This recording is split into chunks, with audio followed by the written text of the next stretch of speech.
Hi everyone, welcome to my channel. In spite of the recent leaks surrounding Lost Ark's Battle Pass, which was sort of shown in a PvP related video on Lost Ark's official channel, I thought I would log into my Korean account and talk a little bit about the Battle Pass, the version of the Battle Pass that is available here on the Korean servers, and just get to show you the rewards and talk a little bit about the tracks, so you can get a better overview on what could potentially come over to the west. Please don't mind the translation, and please remember that the items and the quantities that we're gonna see in today's video are applicable to the Korean version of the Battle Pass. Also, the way it works might be different for us in the West if and when we're going to get it ourselves. So the pass is a seasonal event in Lost Ark. This one, for example, which is now over, started on the 22nd of December 2021 and it ended on the 16th of March this year. Now, in between these ARK Pass seasons, there is also a break. So because of that, because it actually lasts around 3 months itself, and also with the break period in between, you have, let's say, 3 of these Battle Pass events per year. Here in Korea, the rewards are roster bound, and there's 3 tracks that you can unlock for this ARK Pass. There is the basic track. This is available to everyone and it is free. There is the premium track, which here in Korea costs the equivalent of $20, and then there is also the super premium track, which here in Korea costs the equivalent of $50. If you just want to go full in, unlock everything, you're gonna pay the $50 and have everything unlocked, right?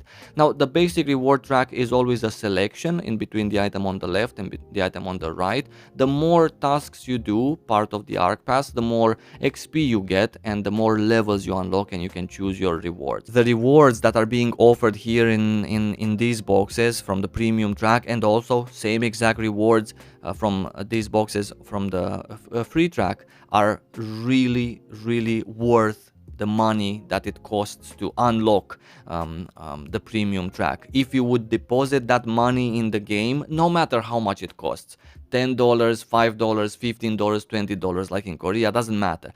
It's just that the rewards are so much more worth it than just depositing that money and trying to either buy gold from the currency exchange so that you can spend it on honing materials from the auction house, from people, or I don't know, buying skins with the real money and then selling them on the auction house, and with the gold buying honing materials that you get from here. You cannot even compare them. There's miles away in terms of value. Now, I'm not trying to get behind spending more real money in Lost Ark. Obviously, everyone has their own opinion on whether this should be like this or it shouldn't be like this, but I'm just saying, in terms of value, it's mega valuable. Lastly, the super premium track is a cosmetic track for the most part. It gives you a wallpaper, it gives you a full set of a skin at various levels, and also at the last level, a box that contains 1000 blue crystals. Nothing game breaking here. You're basically just paying for the skin. To be noted, just as an example, something that I find nice on the Korean version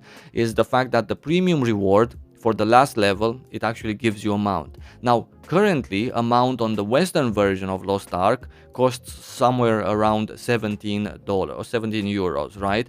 This one, the premium reward track here in Korea, costs the equivalent of $20, and at the end you get a $17 worth of a cosmetic item on top of every other gear honing material that you get, or every other cool thing that is available here for the premium. So again, mega worth it in terms of value. Now, having that said, should we have another thing that we can pay real money for if we want to? The ARK Pass, even at a basic level, I feel is very helpful to the free-to-play player and to everyone in general, to the shrimps, to the dolphins, to the seals, or to the tunas, however you want to call yourself, right? But choosing to pay the $20 extra, assuming we're keeping these prices, we're just talking based on what we have in front of us. This is $20 every 4 months, that's $5 a month if you count the whole year. I believe that $5 a month on top of the crystalline aura, which is another 10 to 12, I feel that this price is worth paying for what Lost Ark gives you in return as a game, the way it's created. The Power Pass in general, the way it's currently thought of in Korea, the way it's currently priced and the rewards that it gives to you in Korea is sort of a middle ground in between a person who wants to pay to win, a whale, and a person who doesn't really want to spend money in games. For these rewards, it's worth it to maybe fork out that 20 once every 4 months. One thing I don't like about the Korean version of this battle pass, and maybe they have changed it, maybe not, is the fact that if you press this plus button right here, you can fill up this experience bar, right, a couple of times a day. I believe it was 5 times a day. You can pay blue diamonds and fill up this bar, you know, without completing the tasks. This is something that, in my opinion, just looks bad. It shouldn't really be there. Amazon Games together with Smilegate can absolutely mess up the ARK pass for us in the West. God knows what their plans are, if their plans are to bring over the ARK pass, how much is it going to cost, what are the rewards that are going to be given, are they going to try to go too safe in the ARK pass and make a complete mess out of it by offering feathers of resurrection, which people are just going to look at and be, I don't really want to unlock a premium reward track for those. Are you going to try to make this power pass be something that's helpful and something that will contribute to Amazon and Smilegate's plan of getting everyone caught up with the Korean version as soon as possible, so we can all enjoy all of the, you know, interesting content in Lost Ark, which was their plan at the beginning. And I really hope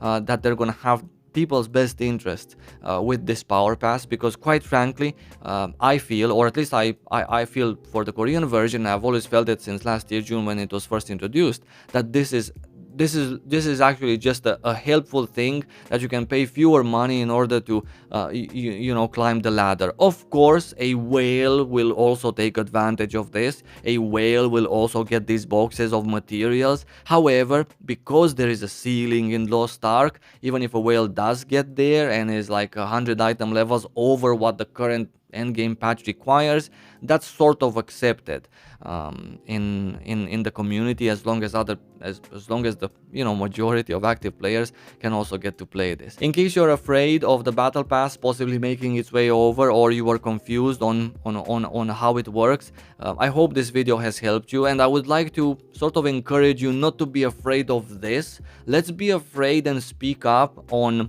different topics in Lost Ark that have to do with real money, that have to do with pay to win. I get it. This is another, you know, $5 a month, $20 every 4 months thing in Lost Ark that, you know, maybe some of your friends or some of your guilds already call a pay to win game, and, you know, we have the Crystalline Aura too also.